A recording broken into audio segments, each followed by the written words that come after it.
Welcome to the Patient Advocate CEO Show, real talk for professional advocates. This is where independent advocates build client-funded, sustainable practices and step fully into CEO leadership. Okay, let's get into this. I want to talk about a feeling that many of us have here as independent advocates, and that is this sense of uncertainty, right? It's like we're walking down this path of advocacy and building this practice, knowing that we have the skills and we can help people and we have the ability to do the work, but we sometimes doubt our decisions, right?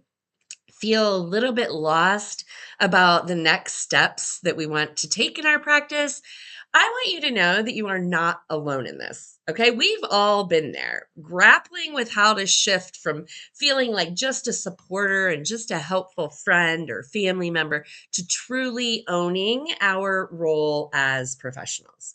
So today I want to share something that might just help shift that perspective a little bit. It's about stepping into our own identities as capable leaders and guiding others while also trusting ourselves. And I'm really excited to dig into this with you. So, today, there are three things that I want you to get from this conversation. First, we're going to talk about the essential mindset shift, how crucial it really is to see ourselves not just as helpers, right? Not just as family members, but as advocates who are making a notable impact in the lives of those we serve. Okay. Next, I want to share one simple way that you can start taking control of your advocacy narrative. And lastly, we'll discuss how community alignment can empower your practice. Because if we grasp all of these things, these three things, they're going to save us a lot of frustration and help clarify our roles as independent advocates. So let's dive in. All right, let's start with the mindset shift. It is so easy to think of ourselves as just advocates. I hear it a lot when I talk to people. I'm just an advocate. But here's the thing. You are the CEO of your practice. And that means that you're responsible for prioritizing how you articulate what you offer. Okay? So ask yourself this. What identity shift am I leading in my practice? What is my behavior say inside of the work that I do? Because here's what I want, here's the shift, right? When we step into this leadership role, it alters how the world sees us and, more importantly, how we see ourselves. So let's talk about a practical strategy. What is it that you can do this week? This week, you can take a moment to write down 3 core values that define your advocacy practice. This is going to help serve as your guiding star for all of your decisions and all of your conversations. Everything you ask yourself at every point, does this align with the core values that I've written down for my practice? And if the answer is yes, then you know which way to go. And if the answer is no, you also know the way to go, right? And the decision to make.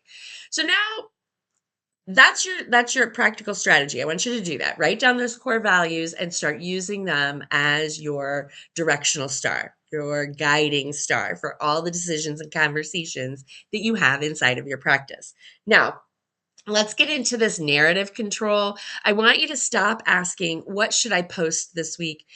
Instead, I want you to ask, what do I want my clients to know about my leadership?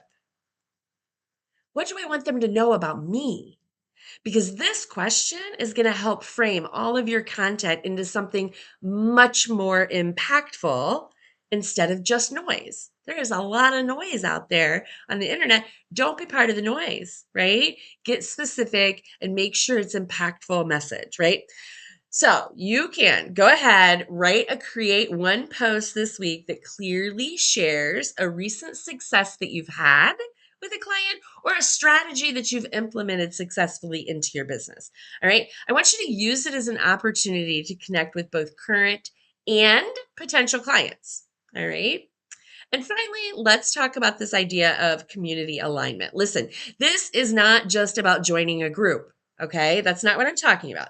This is about finding your tribe, your people, the people who resonate with you, the people who believe the same things that you believe, pulling them together, because those are the people who are actually moving towards the same goals and working on the same challenges that you are. And that's going to be the space where you can align with your professional values and really start leaning into this camaraderie that encourages all of us to step into our full potential.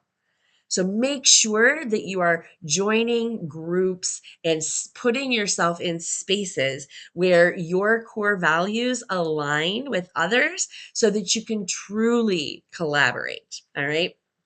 Again, you can use our Facebook group. You can use the comments below these videos. You can join us.